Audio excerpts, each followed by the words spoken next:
Hello and welcome to TL Blue, your fortnightly cybersecurity podcast focused on important cybersecurity news for Australian organisations. My name is Jack Rutherford and I'm the Trisco Labs CTO. Today I'll be hosting this podcast instead of Richard Granger or Brad Morgan, and I have a very special guest who's featured on the show many times, Caleb Boyd. How are you going? Yeah, it's good to be here. We've got quite a bit to discuss today, as usual. We absolutely do. So we'll dive straight in. Quickly, to give our listeners an overview of the topics that we'll be talking about today. There's a whole lot of news to cover from the last few weeks, particularly in Australia. ASIC, the Australian Securities and Investments Commission, has announced that it's commenced an enforcement action against a company following a data breach. This is big news, and we'll go into the various reasons as to why. CISA out of the US released an advisory containing Medusa ransomware information that's affecting a lot of companies. We've noted that RansomHub observed the use of a novel backdoor function that we'll dive into. Very recently, only in the last 24 hours, 23andMe, a popular DNA matching company out of the USA, has announced bankruptcy. And it'll be very interesting to see who might be able to acquire this data and the protections around it. And finally, there are some advisories that we have regarding some industrial control systems before we dive into the vulnerability of the week and what we're seeing in DFIR. So, lots to cover. Where to start? ASIC. Do you have some initial comments, Caleb, on what you think of this particular case? This news article? This is setting quite the precedent, right? We've talked about this coming for a number of years, and the government's kind of prefaced this coming through. Organizations like health professionals have a responsibility to their patients. Organizations have a responsibility to their customers to maintain the data and to keep it secure. So that's a pretty big responsibility to take. And what happens when a company gets unfortunately breached and they fall short of their responsibilities? Well, this is what's happened now. And the Australian Securities and Investments Commission is pursuing in court FIIG, and they are a financial services company. So throughout their dealings in business, they provide financial advice, and in turn of those services that they offer, they have a financial services license. As expected, they have a whole lot of data that would you'd expect a financial company to have, such as your driver's licenses, Medicaid cards, anything to really form that 100 points of ID. And that's to provide home loans, anything of that nature, and to provide investment advice from my understanding. They experienced a breach a couple of years ago, and they sure did. Their findings from the breach ultimately found out that they fell short of their obligations. So ASIC is alleging that they didn't take the adequate steps to protect themselves and their clients against a cybersecurity risk, and therefore exposed itself and themselves to further risks or beyond an unreasonable extent. So what I find really interesting about this is the call-outs from the notice of filing from ASIC, right? I think we can get some really interesting insight by looking at the concise statement that's been released and the various information around the measures that were missing and what this company, FIIG, should have done, but didn't do, right? So I found this really interesting while I was diving into it. They obviously have to prove harm as a result of the conduct, as a result of the data breach. Are there any call-outs that you have, Caleb, about what ASIC have decided to highlight here in this section? Yeah.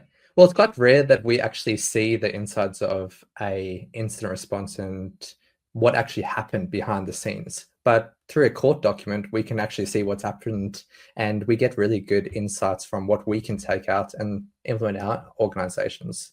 So there's a couple of different things in that document. The main call out is actually really the annex, and it's actually calling out all of their missing cybersecurity measures, which would have been expected. So they're calling out things like management of privileged accounts, having a cybersecurity incident response plan, vulnerability training. Yeah. all of those standard processes and, I guess, security controls.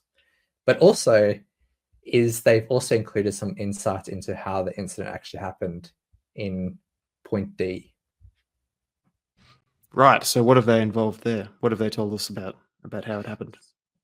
So how did they actually find out about this data breach happening? What we find is organizations that lack their security controls, in this case, they were notified from the ACSC, which is the Australian Cybersecurity Centre. And the Australian Cybersecurity Centre has a number of different avenues which they can identify that a company has fallen victim to an attack.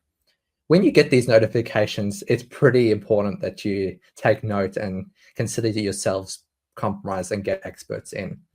They took a number of days, probably an unreasonable amount of time, to actually get those experts involved. And by the time that has been taken place, they actually discovered that their network had been compromised and data was exfiltrated, which is really common practice for ransomware attacks, known as double extortion, right? I know for a lot of the attacks that we've seen, especially over the last few years, organizations have received this notification from the ACSC way down the track, right? They might have been compromised maybe months earlier, a long time ago. And I'm sure it started very simplistically in terms of these notifications where data was posted to the dark web. So the ACSC tells you that this has happened. They moved to the next stage then when they were actively identifying indicators that were exposed to the internet that ACSC could see that indicate that a breach has occurred. Maybe that is, C2 malware is sitting there and exposed to the internet that you can see. Maybe that's a clear vulnerability, critical vulnerability on an external device, like a firewall. There are all these indicators that ACSC have available to them that tell them that a company might have been compromised. And what we see is that they're getting faster and faster at being able to identify when these things have happened. And so the notifications they give to the victims, to those that have been compromised, are becoming faster and faster as well. In this particular instance, the information available in the concise statement tells us that ACSC notified them on the 2nd of June. And the information prior to that notes that all the activity from the threat actor was happening around the 19th to the 23rd to the 30th of May, right? So this isn't a very long timeline at all, which I think is quite interesting. They've been notified pretty quickly, but nevertheless, the organization is the one being taken to court. Where we've seen a lot of organizations that have been compromised for a much longer time, but perhaps they didn't have the same regulatory requirements from a financial perspective. Definitely. Yeah, setting the precedent again, right? Will this happen to future companies? And it really highlights the obligation that organizations should take on that data and making sure that they actually have the security controls. One of the callouts in the concise statement is actually that if they had some, if not all of these missing controls, would they have been able to detect this? And then hopefully they might have been able to prevent the threat actor from exfiltrating some of the data or even all of the data. So if they had a SOC or some detections in place, this might have not actually got to the extent that it did. And they might have been able to safeguard those data.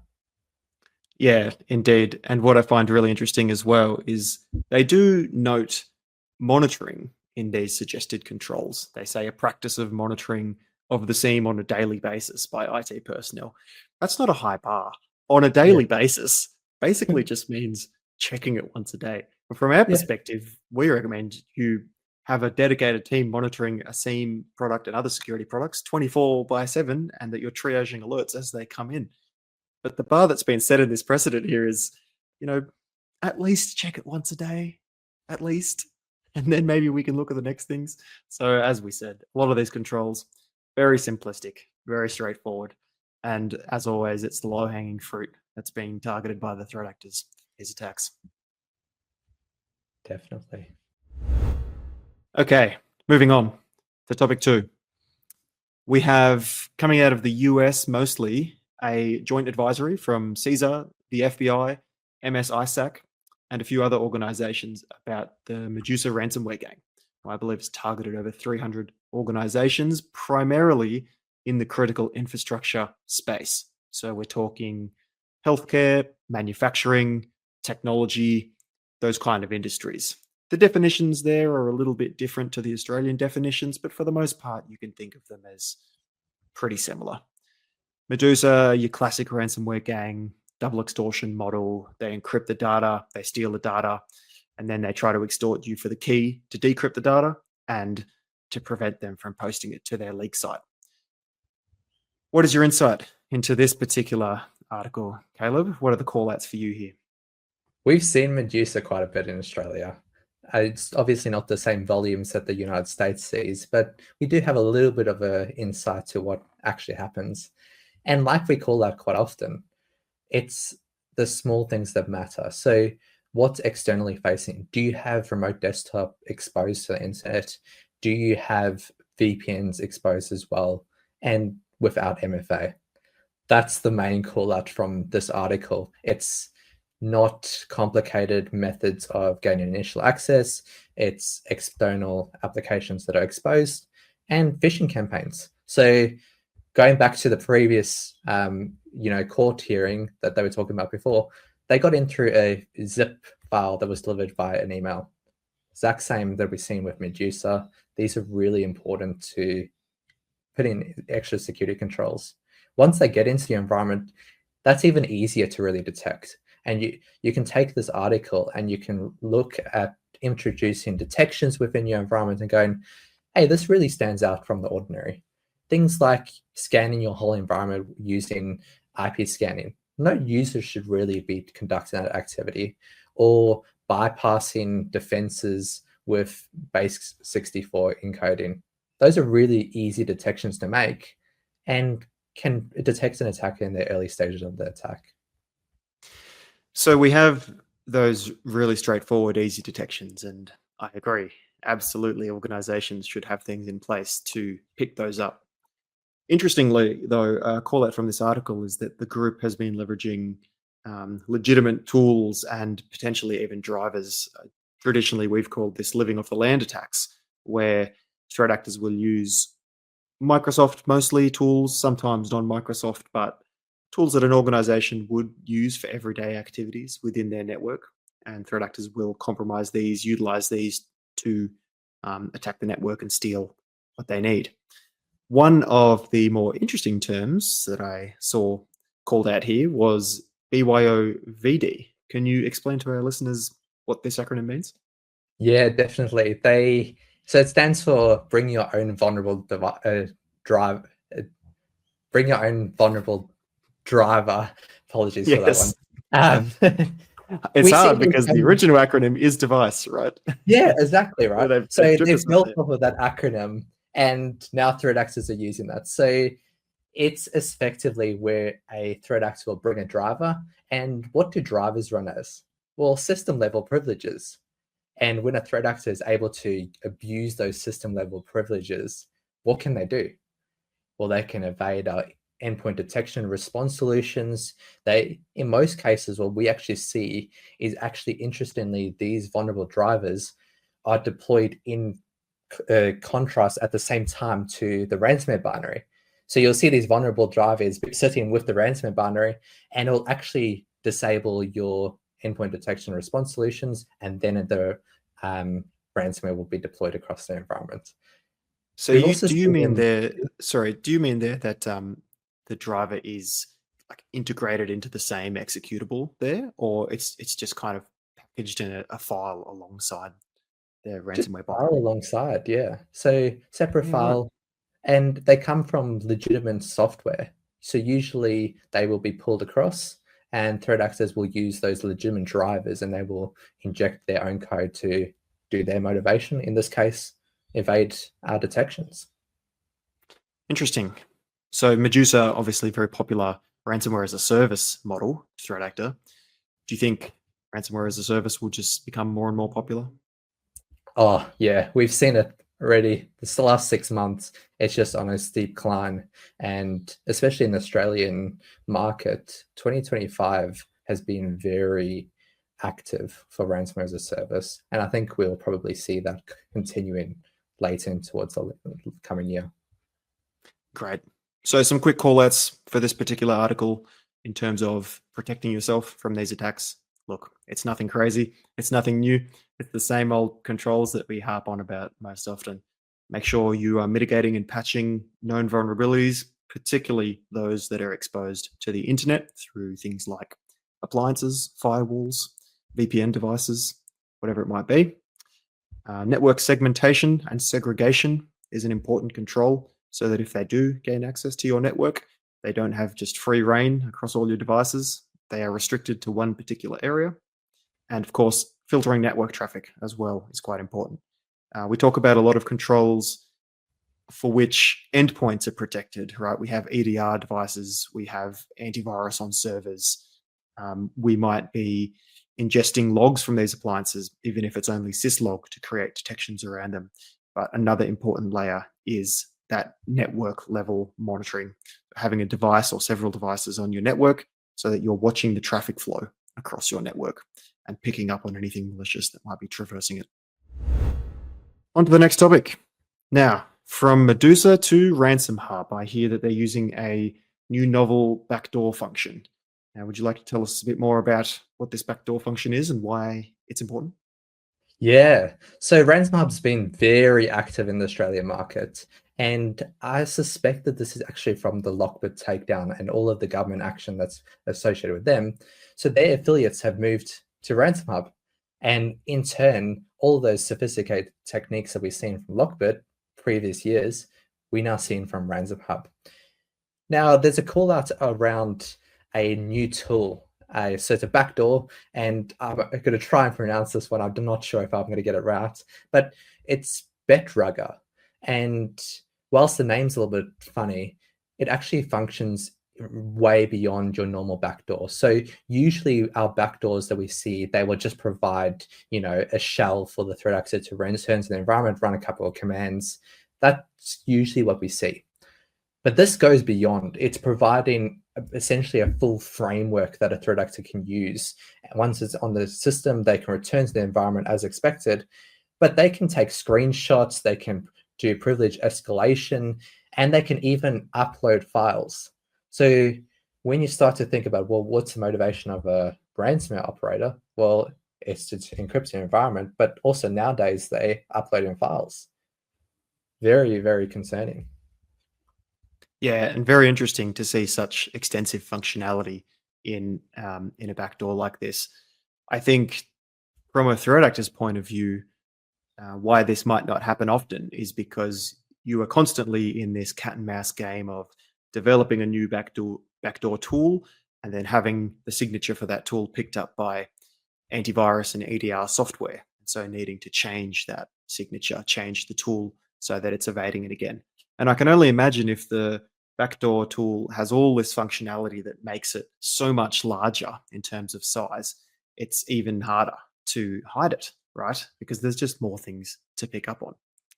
But perhaps they have new methodologies, perhaps they have larger development teams. It's hard to know, but it surely does show a trend towards more sophisticated tooling, I think, for these groups. Definitely. And these tools, from a forensic point of view, we're usually coming into environments which are lacking security controls. So there might not be those detections there. And where these tools are used, it actually makes a really hard challenge for us as forensic individuals, because the usual logs that we have are not there because they're using these different frameworks which are specifically built to evade our detections, but also in turn not leave any forensic evidence behind. So it makes it really hard when you come in after the fact and you have to go, okay, so what actually happened? Well, I can see this backdoor in place, but not very much beyond that. So it's really important, like you've mentioned, putting those detections in place. They're easy to detect, but what happens beyond there is pretty hard to detect. Yeah, it's hard enough with these organizations that are breached. Often they don't have very good logging in place to start with, and when the threat actor comes over the top of the small amount of logging that is there and starts to wipe the logs, delete the logs, makes it even harder for us, unfortunately. But that is the game, and I'm sure we'll develop new ways to find evidence as well as we try to keep up with them. Moving on to a more recent news story hot off the press, I believe, in the last 24 to 48 hours, this one. And that is the announcement of the bankruptcy for organization 23andMe. I believe 23andMe is a US-based company. They are covered by various US-based legislation and regulations, I believe. And the major issue, the major concern that a lot of people have with this bankruptcy is that they are what I guess you would call the data custodian for over 15 million users and their genetic information. These users have submitted their genetic information to 23andMe, presumably to find out about their heritage or to have testing done, as many of these organizations provide. But now that data is sitting there, extremely sensitive data, and no one's sure what will happen to it. Will it continue to be protected by the most appropriate security controls? What kind of organization might inevitably buy 23andMe to take custody of this data? Will there be controls enforced on the buyer to make sure that the genetic information to the customers of 23andMe is protected, but also used ethically? There's a lot of very interesting questions coming out of this one. What would you like to comment? What are your initial thoughts? I'm thinking from a consumer. If I was to provide my DNA, I'm probably looking to find out a little bit of my history and not really expecting that to have much data value. But it has a huge amount of value, right? It's probably, in some senses, some individuals may think that it's worth more than their driver's license. It's saying what diseases they might be vulnerable to. There's got a whole lot of different things you can derive from your DNA. And exactly like you're pointing out, where is this data going to land at? And funnily enough, a number of government organizations, notably Canada, has actually released a statement and said, hey, you actually have rights as individuals, and you can actually request for this data to be deleted. And especially through this time of bankruptcy, you're not knowing where your data is going to be going. It's this same problem that we've been dealing with for a long time, especially with the cross-border data flows of this nature, where you might be a citizen of a completely different country and it's not clear to you what your rights are for your data. And for the country that holds the data, or in the case of the United States, even the state that holds the data, there are very different rules that they have around providing users with the ability to delete their own data and the kind of control that customers and users have over that data. A very interesting perspective that I heard from a friend of mine that I think I'll share recently with regards to this kind of data, genetic and health information. Their main concern immediately was, well, if my genetic information or my health information is on the dark web, can health insurers see that to understand my genetic markers to know what diseases I might be susceptible to up my premiums? So it was very straight to the bottom line approach, but not totally off the mark. Yeah. Now, let's not delve into the ethics of what that would look like. However, if we live in a world where we assume this extremely sensitive data about ourselves is out there, then who knows who might be accessing what and how it might be used against you. There's all these weird and wonderful ways, like health insurance premiums. You never know. It's got value, right? It does. It sure does. To many people. Topic number 5, we'll briefly touch on the fact that CISA out of the US has released 13 new ICS advisories. So if you're not familiar with the acronym ICS, this is Industrial Control Systems. So this is little Internet of Things type devices that aren't your standard computing systems. Often they are things that control manufacturing equipment, machines, small chips, controllers, microprocessors, things that don't have the functionality of your typical computer or server, things that exist for a very specific purpose, but unfortunately were often built without security in mind.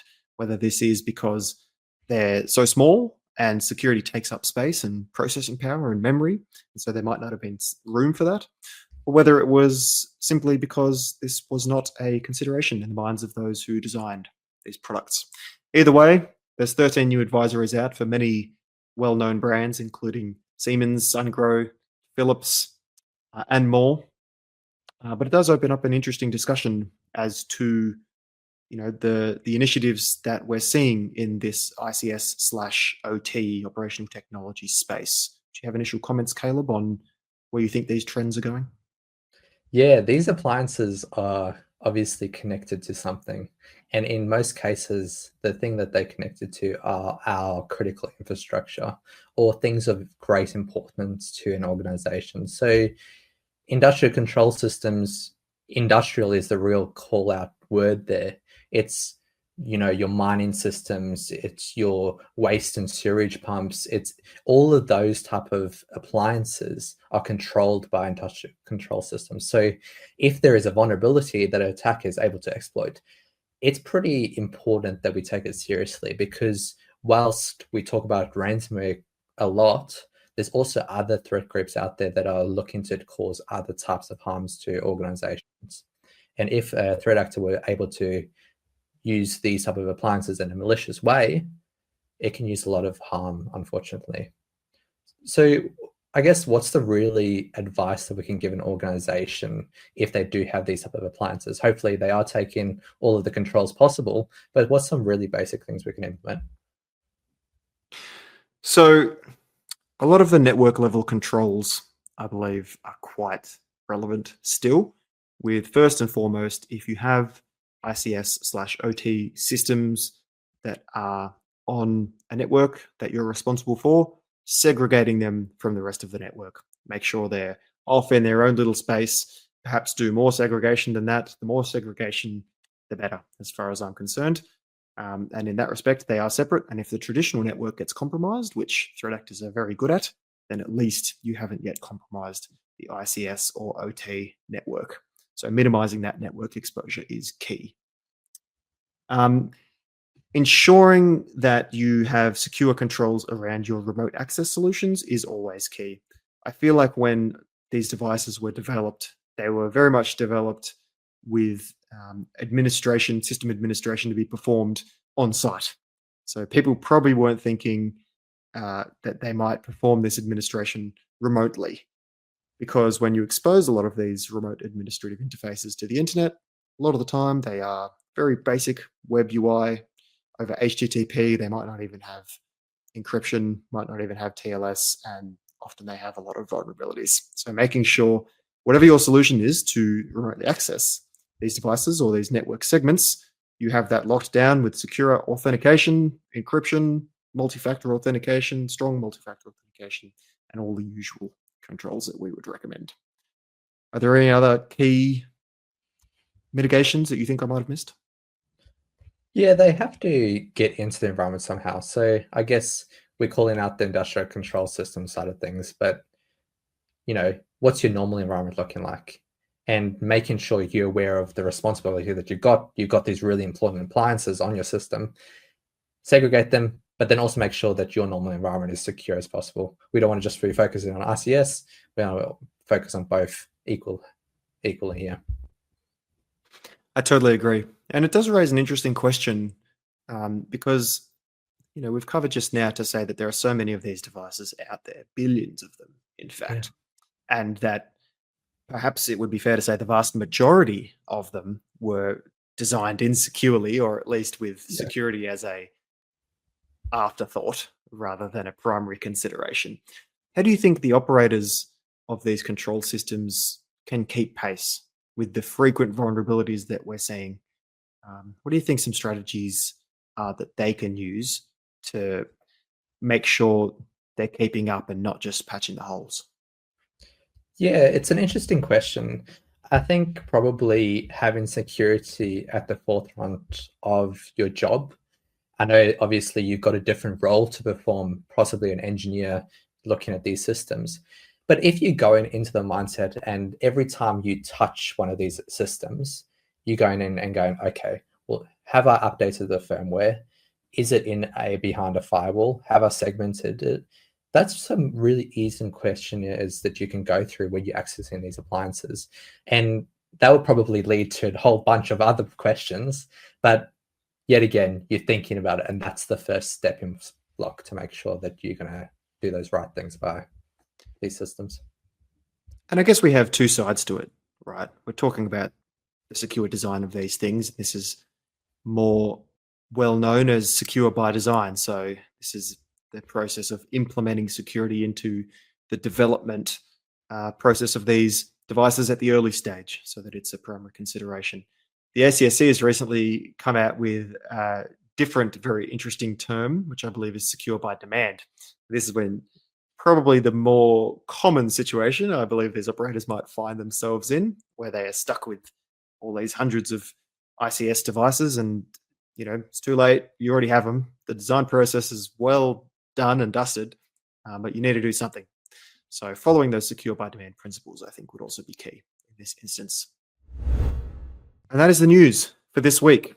Moving on to our weekly activity of vulnerability of the fortnight, or fortnightly activity, I guess I should say. Today we have an emergency patch coming out of Apple, a brand we all know and mostly love, could be debatable. Apple vulnerabilities are always quite interesting. A, because the truly impactful ones are quite rare. You have to give kudos to Apple that they've done a very good job designing a system that is much more free from vulnerabilities than many of the other systems we use on a day-to-day basis. But when something does drop that is impactful, it can be very serious because a lot of people expect these devices to be secure. So tell me more about CVE 2025-24-201, Caleb. What does this particular vulnerability entail? Yeah, this is an interesting vulnerability. The first thing to call out is that it's actually been added to CISA's known exploited vulnerabilities list. So that means that threat actors are actually using this vulnerability, and it's something to take of note. Well, the vulnerability lies in something known as the Web Content Sandbox.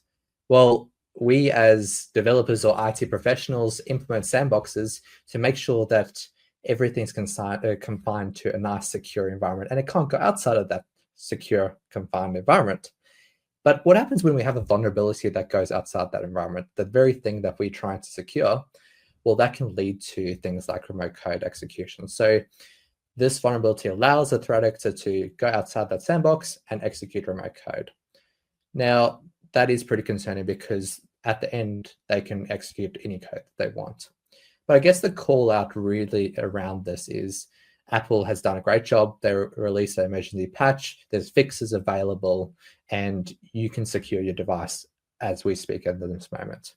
But I guess as an organization, we pretty heavily focus on, our laptops, our servers, and, our Windows and Linux fleet out there. But what about these other devices that are sitting out there? Are you issuing staff mobile phones? How are they getting patched? Are they getting patched regularly, if at all? Yeah, very interesting questions. And I've seen more and more, at least, organizations that we work with asking about whether or not our security technology, our SIEM products and our EDR products can run on mobile devices. And it looks like a lot of the major ones do support mobile devices these days. As to how well they function and the kind of impact they have on these devices and the kind of telemetry you get out of them, I can't really say. It might be too early to say. So we'll have to wait and see whether or not a next-gen EDR running on a phone might have detected this particular critical zero-day vulnerability. I don't know. Maybe, maybe not. But at least we're heading in the right direction. And certainly as an organization, if you have these fleets of mobile devices as part of your broader strategy, then you should be thinking about how you protect them, even if it's just the first step. I read in this article that Apple has urged all users to update immediately. That makes sense. That's pretty straightforward. But they also recommend lockdown mode for high-risk individuals. Do you know more about lockdown mode? As a non-Apple user, I'm not as familiar. Yeah, same. There you go. So that might be something for our listeners to look into to figure out what lockdown mode actually provides you. I imagine that there are protections around perhaps network, rogue Wi-Fi networks, certificates, authentication. It probably enforces secure authentication for multiple things. It might enforce MFA to your iCloud account. Who knows? This is all just speculation, but all relevant security activities. So to finish off today, we have a few points that we wanted to talk about coming straight from the Triscale Labs SOC and digital forensics and incident response teams. There's a number of techniques and various alerts, incidents, ransomware incidents that we've been working on over the past few weeks, and some various techniques that we've seen come out of these that are worth discussing.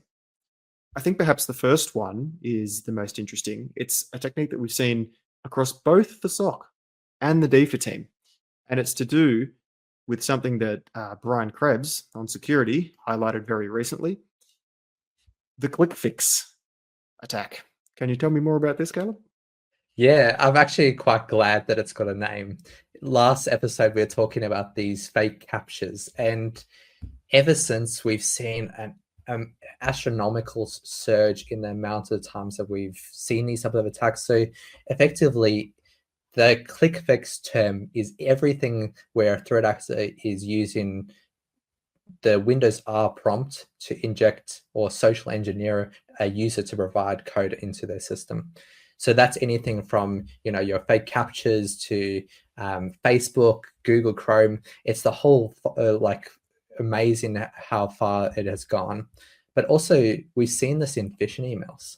So we'll see people getting a phishing email and saying, hey, we've received a secure document. Can you please just go to your machine and run Windows R and paste in this malicious code? From the DFIR perspective now, it's also really cool out because we've only seen this type of activity. It only recently got this name ClickFix in the last few weeks. But to see it used by a ransomware organization and ransomware to be deployed in an environment through ClickFix within such a short amount of time, it definitely is highlighting how effective it is from a threat actor. Yeah, and we've seen it in the SOC too. So I've spoken to multiple analysts who noticed alerts that have come from this source and who subsequently triaged this. So it's a quite a popular attack going around right now. I know that one of our analysts is actively working on a blog post, so keep an eye out for that on the Triskel Labs website. We'll go into it a bit deeper. We'll talk about what to look out for, some of the indicators, and if you do experience this attack, how to remediate and recover from it. So finally, I think there is a EDR point that we want to finish on. It has to do with the backdoor. Do you want to tell me more about that one, Caleb? Yeah, definitely. So we talk about endpoint detection and response quite a bit and the monitoring and turn of that. So making sure that if a detection is raised, you're looking at the detection and making sure that you're going above and beyond to secure anything that's happened. Just want to call out, there are backdoors that exist. Notably, a couple of years ago, we saw Cobalt Strike, and Cobalt Strike was effectively a framework that threat actors can use, and they can laterally move across the environment. It leaves very little behind for endpoint detection and response solutions, while also forensic analysis.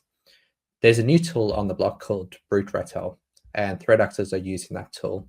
So yet again, it's just a new and improved version of Cobalt Strike, and it's really important to make sure that we have those detections being looked at and then also triage as soon as possible. And it's that cat and mouse game again. Cobalt Strike, hugely popular, and I believe originally released as almost a red team tool, right? So this was used for legitimate purposes by penetration testing teams such as our own to perform red team engagements against organizations to try and test their SOC detection capabilities and see how their networks hold up. Unfortunately, the tool was so sophisticated that it was released to the broader internet, and threat actors quickly picked up on it and started using it during engagements. Despite the tool being subsequently licensed, licensing can only get you so far. So they were able to reverse engineer this and crack newer versions and utilize these new features. Now, when it comes to Cobalt Strike, like I said, a cat and mouse game, there are a million detections out there, a million signatures that exist for this particular tool because it became so popular. So threat actors are then forced to move to new tools such as Ratel that Caleb's just spoken about, so that they can avoid detection through the use of something completely fresh. And with all that being said, that brings us to the end. So thank you very much for listening today. Thank you very much, Caleb, for joining us today. Appreciated the company. No worries. Thank you, everyone. And we'll see you all next time. Thank you.